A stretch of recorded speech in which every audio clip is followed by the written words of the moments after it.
అప్పుల బాధ నుండి విముక్తి పొందడం ఎలా అసలు? అసలు దానికి రూట్ కాజ్ క్లారిటీగా తెలియాలి. అప్పు అనేది ఎలా పుడుతుంది?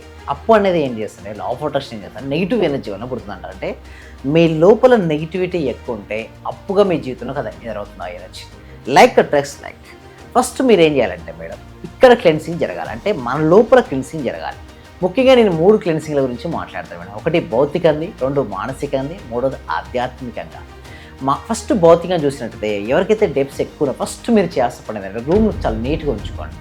ఏది చాలామంది ఇంట్లోకి వెళ్ళగానే ఫ్రంట్ రూమ్గా వచ్చి చాలా డస్టీగా ఉన్నారనుకోండి, ఎక్కువ డెప్స్ ఏర్పడుతుంటాయి. ఎందుకంటే నెగిటివ్ ఎనర్జీ కదా. ముందు ఏంటంటే ఇంటి వాతావరణాన్ని ఎప్పుడు కూడా నీట్గా ఉంచుకోవడం అలవర్చుకోవాలి. ఇది భౌతికంగా.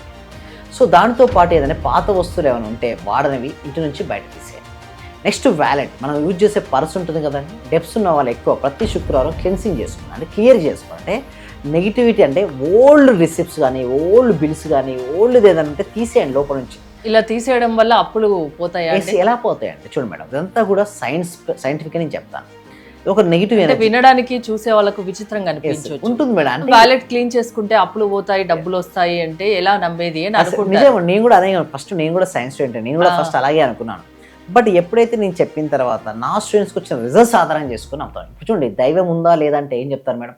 దాదాపు 12 మెంబర్స్ ని కలిసాను సార్. నేను మాక్సిమం 12 మెంబర్ గురువుల్ని కలిసాను సార్. కానీ నాకు ఇంత అద్భుతమైన సబ్జెక్ట్ అంటే ఇంత థియరీ లేకుండా ప్రాక్టికల్ చేయించిన ఏకైక గురువు అంటే మీరే సార్. నాకు చాలా థ్యాంక్ యూ సార్. మంచి రిజల్ట్స్ వచ్చాయి సార్. మాకు స్టార్ట్ చేసిన ఫస్ట్ లోనే నేను ఒక 6 months నుండి ఎదురు చూస్తున్న పెండింగ్ బిల్స్ 2 వచ్చాయి సార్. 2,24,000 ఒకటి, 1,05,500 ఒకటి సార్.